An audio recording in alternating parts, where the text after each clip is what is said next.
kana kuka ana. Lafiya? Ya aka yi ne? Me ya faru? Kwana biyar kenan ba abin da nake so. Sai ana wannan wata na azumi ka ce ba ka ci komai. Daure na yi daure. Ya sai ka wani ce ma yau ba zan yi ba. Ba ka da hankali.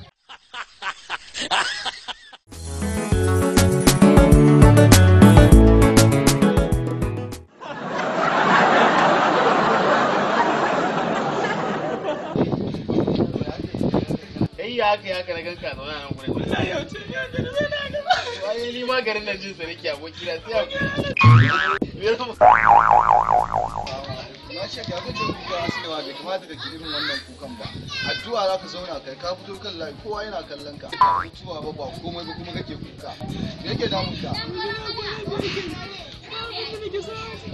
Ba abin da kake sa a cikin ka? To ai azumi ake yi in kai sauri shi kenan sai an kira abu ya dore nake